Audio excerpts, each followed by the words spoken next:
Hey guys, welcome back to another new video. आज के video में आपका स्वागत करता है 7 वीक लॉ गुरु चैनल। तो आज के वीडियो में मैं बताने जाऊंगा previous year question solve on contract law. ये पार्ट 2 है क्योंकि पार्ट 1 मैंने लास्ट वीडियो में आपको बता दिया है।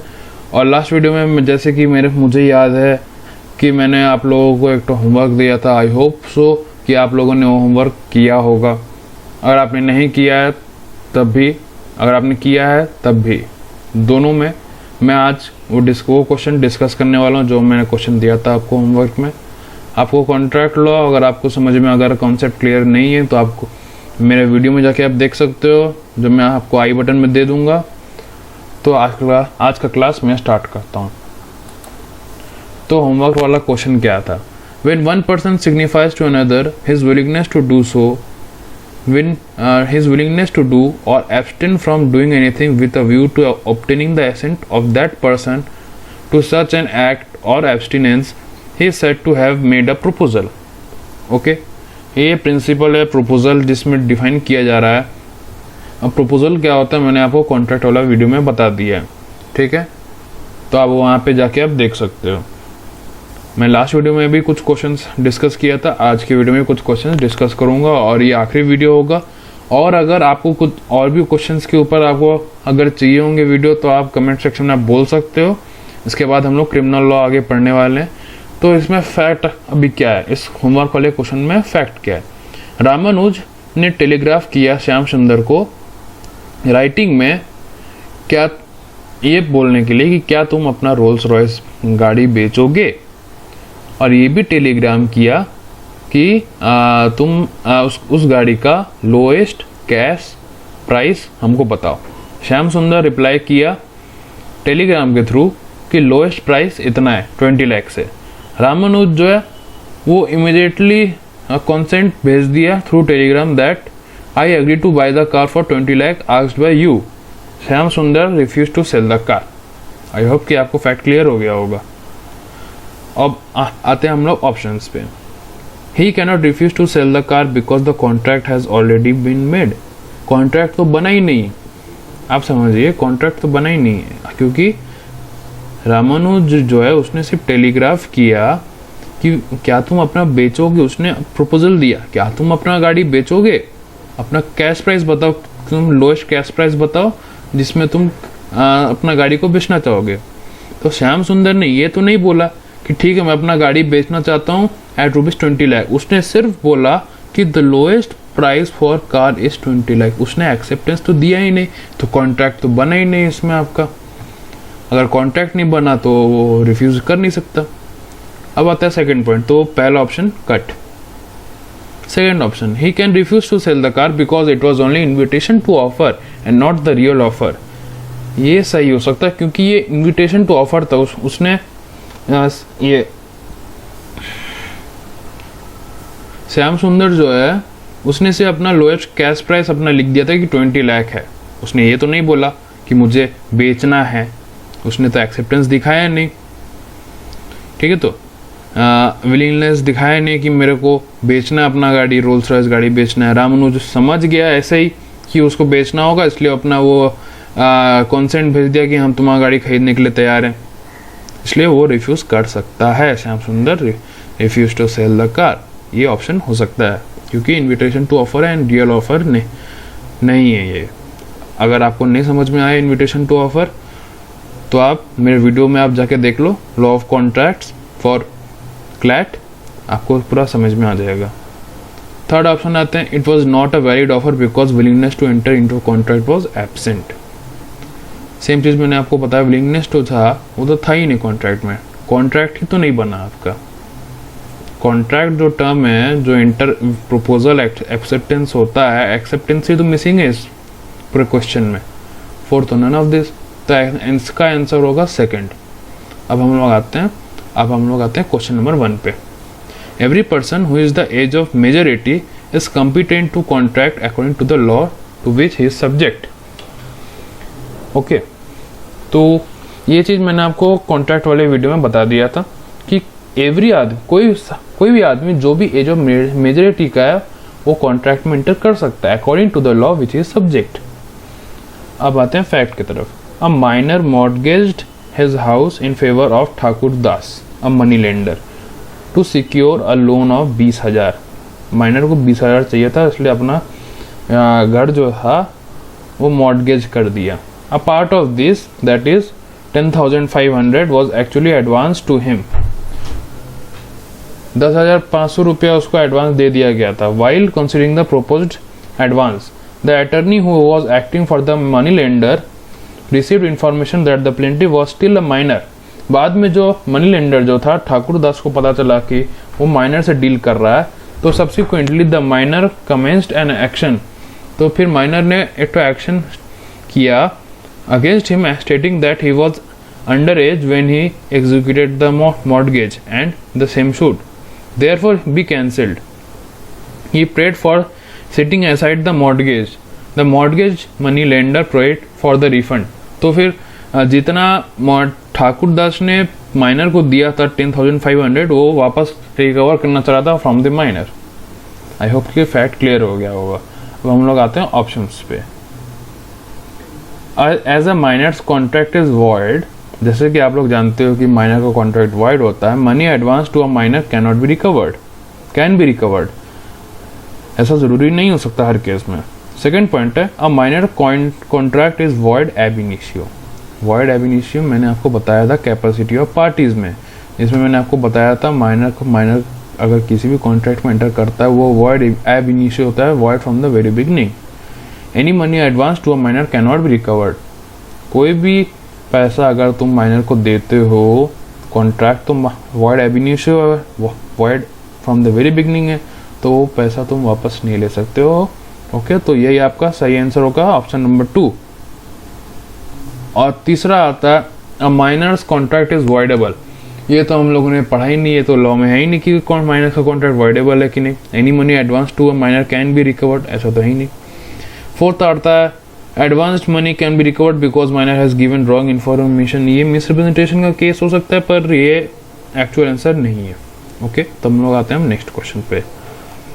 Question number 2। A person is said to be of sound mind for the purpose of making a contract. एक आदमी को साउंड माइंड होना चाहिए at the time of making a contract. If at the time when he makes it, जब वो contract में enter कर रहा है, he is capable of understanding it and of forming a rational judgement as to it's effect upon his interest. Principle आपको समझ में आ गया होगा, साउंडनेस ऑफ माइंड के ऊपर है।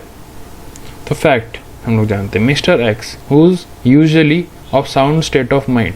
मिस्टर एक्स जो है वो साउंड स्टेट ऑफ माइंड में रहते हैं नॉर्मली, बट ओकेशनली कभी कभार वो अनसाउंड हो जाते हैं, पागल हो जाते हैं। वो एंटर करते हैं कॉन्ट्रैक्ट विथ वाई जब वो अनसाउंड स्टेट ऑफ माइंड में। आप ये ध्यान से नोटिस कीजिए, वो मिस्टर एक्स जो है वाई के साथ कॉन्ट्रैक्ट में एंटर करता है जब मिस्टर एक्स जो है अपना नॉर्मल साउंड मेंटल स्टेट में नहीं है, वो अनसाउंड स्टेट ऑफ माइंड में तब एंटर करता। Mister Y having come to know about this fact, mister Y को बाद में पता चलता है कि वो ओकेजनली अनसाउंड माइंड का होता है और वो at the time of contract was of unsound state of mind, wants to file a suit against mister X. Okay, तो हम लोग आते हैं अब ऑप्शंस में। पहला आता है mister x can not enter into a contract because he is of unsound mind when he entered into a contract। ये होने से था क्योंकि लॉ तो आपको दे देता है जब a person is said to be of sound mind for the purpose of making a contract if at the time he makes it he is capable of understanding it। अगर वो समझ पाता है तो आप एंटर कर सकते हो। तो पहला ऑप्शन नहीं होगा। सेकंड ऑप्शन क्या है, mister x can enter into a contract but the burden is on the other party. Okay, burden जो है वो वाई पे हो जाता है इसके हिसाब से, सेकंड ऑप्शन के हिसाब से, to prove that he was of unsound mind at the time of marriage, at the time of contract. ये भी नहीं हो सकता। थर्ड पॉइंट, अब थर्ड पॉइंट ही बचा तो थर्ड पॉइंट ही होगा। क्यों होता है ये हम लोग समझते हैं। Mister x can enter into contract, mister X जो है कॉन्ट्रैक्ट में एंटर कर सकता है। जो भी बर्डन आएगा बाद में आफ्टरवर्ड्स वो पूरा मिस्टर एक्स के ऊपर जाएगा कि उसको प्रूफ करना पड़ेगा कि जब वो कॉन्ट्रैक्ट में एंटर कर रहा था वो साउंड स्टेट ऑफ माइंड में था कि नहीं।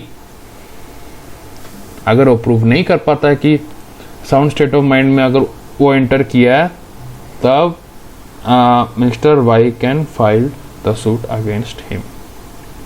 ओके, और चाहता तो नॉन ऑफ दिस है। आई होप कि आपका कंसेप्ट क्लियर हो रहा होगा धीरे धीरे। अब आते हैं हम लोग next question, question number 3। Ignorance of fact is excuse but ignorance of law is no excuse. मैंने आपको ये बताया था मिस्टेक ऑफ फैक्ट और मिस्टेक ऑफ लॉ, ठीक है। तो फैक्ट पढ़ते हैं हम लोग। X was a passenger from Zurich to Manila in a Swiss plane. When the plane landed at the airport of Bombay on 28 November 1962, it was found on searching that X carried 34 kgs of gold bars on his person and that he had not declared it in the manifest for transit. On 26 November 1962, the government of India had issued a notification modifying its earlier exemption, making it mandatory now that the gold must be declared in the manifest of the aircraft. Okay, I hope कि concept clear हो गया होगा। अब आते हैं हम लोग options पे। पहला option, X cannot be prosecuted because he had actually no knowledge about the new notification issued 2 days ago।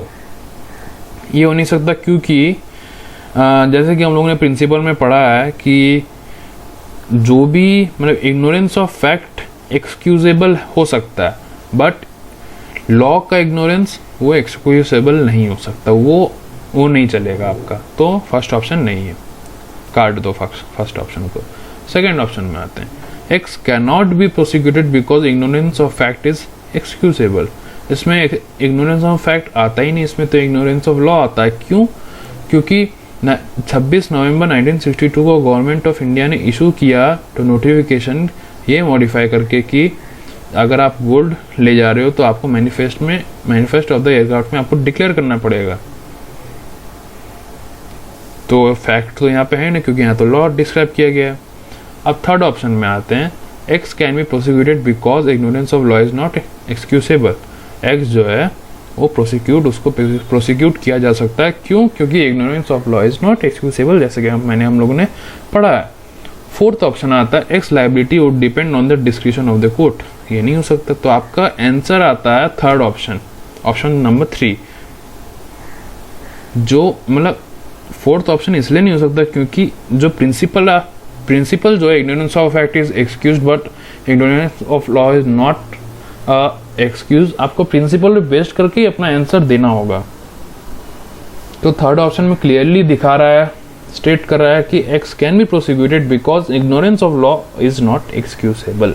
उसको एक्सक्यूज नहीं, अगर आप बोलोगे आप मैं लॉ नहीं जानता था, वो नहीं चलेगा। फैक्ट अगर नहीं जानते हो वो चल सकता है, पर अगर आप बोलो लॉ नहीं जानते हो तो वो नहीं चलेगा।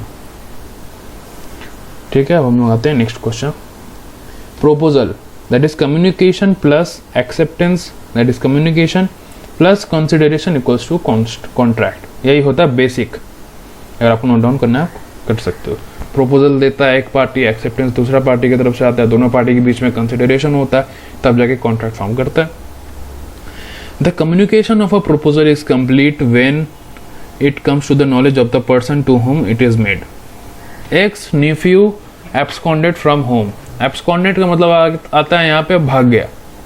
एक्स का नेफ्यू जो है वो घर से भाग गया, तो एक्स जो है अपना सर्वेंट को भेजता है कि अपने उसके नेफ्यू को खोजो।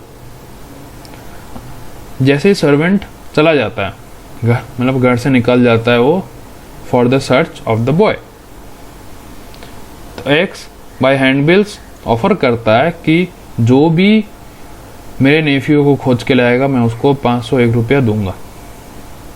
ठीक है, तो सर्वेंट को जो सर्वेंट मतलब एक्स ने अपने सर्वेंट को भेजा था खोजने के लिए। एक्स उस सर्वेंट को बाद में जाके पता चलता है इस ऑफर के बारे में, जब वो आप समझ लो उसने 501 रुपया दे दिया, रिवॉर्ड दे दिया कि जो भी खोज के लाएगा उसको ₹501 मिलेगा। अब जो सर्वेंट है उसका नेफ्यू मिल गया तो लौटा दिया, नेफ्यू को लेकर वापस घर आ गया। बाद में उसको पता चला कि उसके से मालिक जो है एक्स जो है उसने हैंडबिल में ऑफ़र किया था जो भी उसका नेफ्यू लौटाएगा लेकर वापस आएगा, फाइंड करके लेके आएगा, उसको ₹501 मिलेगा। तब जाके सर्वेंट जो है brought an action to recover the reward. Okay, अब आते हैं his action would fail because he was not aware of the offer.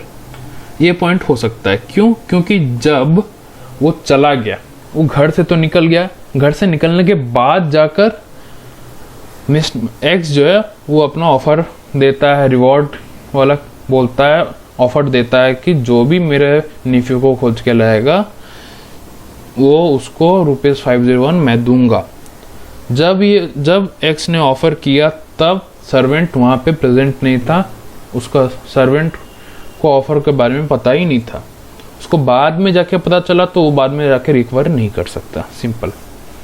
तो इसका आंसर 1 होगा। अब तब भी बाकी ऑप्शंस भी देख लेते हैं।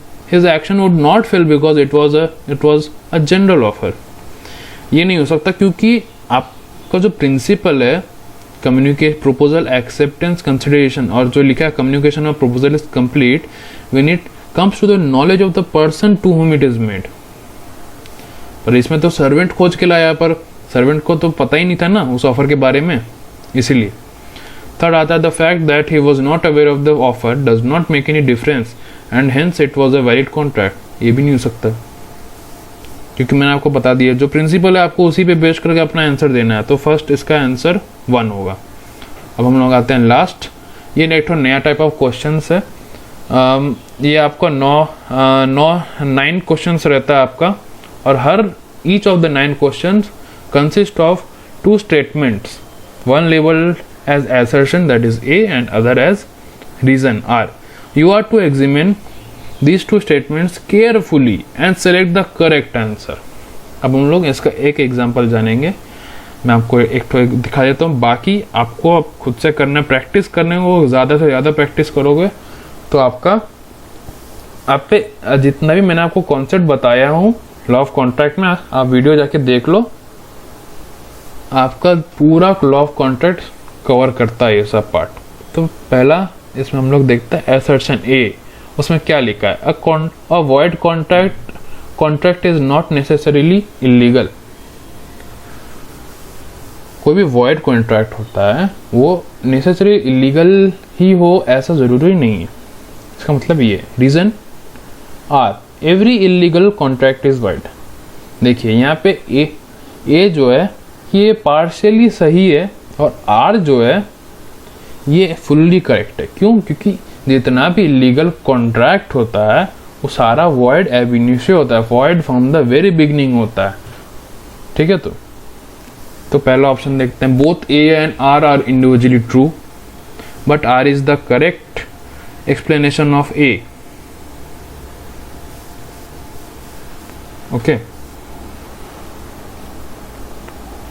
ये भी उतना जस्ता नहीं है क्योंकि एवरी इलीगल कॉन्ट्रैक्ट, सारा इलीगल कॉन्ट्रैक्ट तो वर्ड नहीं हो सकता। क्यों? क्योंकि जितना भी कॉन्ट्रैक्ट फॉर्मेशन होने से पहले एग्रीमेंट में जाता है, एग्रीमेंट वॉइड हो सकता है, कॉन्ट्रैक्ट जो है वॉइडेबल होता है।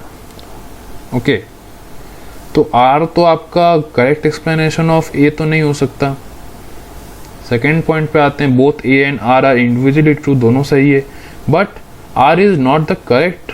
आर जो है वो उस ए का करेक्ट एक्सप्लेनेशन नहीं बताता है, ये सही है। थर्ड पे आते हैं। A is true but R is false. नहीं, ये तो नहीं क्योंकि दोनों सही है। तो अगर जब दोनों सही है तो थर्ड और फोर्थ कट गया, फर्स्ट एंड सेकंड पे रह गया आपका। तो फर्स्ट होने से रहा आपका, सेकंड आपका आंसर है। तो आई होप कि कॉन्सेप्ट आपका पूरा क्लियर हो गया होगा। अब आपको सिर्फ प्रैक्टिस करना होगा क्वेश्चंस आपको। ओके, कॉन्ट्रैक्ट के ऊपर आपको प्रैक्टिस करते रहना पड़ेगा। लीगल एप्टीट्यूड के ऊपर डिफरेंट टाइप्स ऑफ क्वेश्चंस आपको मिलेंगे, बड़ा बड़ा पैराग्राफ मिलेगा जैसे कि मैंने आपको दिखाया। पर आपको साथ में अपना टाइम लेके आपको आगे बढ़ते रहना है। जल्दी आपको ज़्यादा आपको टाइम वेस्ट नहीं करना है। अगर आपसे नहीं बन रहा लीगल का कोई क्वेश्चन तो आप उसको छोड़ दो, आप आगे बढ़ जाओ। जो आपको आता है वो पहले कर लो ताकि उस पर आपको मार्क्स मिल सके। ठीक है, आई होप कि आज का क्लास में आपको इंटरेस्टिंग लगा हो। और अगर आप चाहते हो कि मैं और भी क्वेश्चंस डिस्कस करूं तो आप हमको कमेंट सेक्शन में आप बोल सकते हो। और आगे मैं आपको क्रिमिनल लॉ के बारे में बताऊंगा नेक्स्ट वीडियो, आप उसके लिए तैयार रहिएगा। उसके ऊपर भी हम लोग कुछ क्वेश्चन सॉल्व करेंगे। तब तक के लिए stay safe, stay at home. और हाँ, लाइक शेयर एंड सब्सक्राइब ज़रूर कीजिएगा ज़्यादा से ज़्यादा। और अगर कोई डाउट आता है तो कमेंट सेक्शन में ज़रूर बोलिए। तो थैंक यू।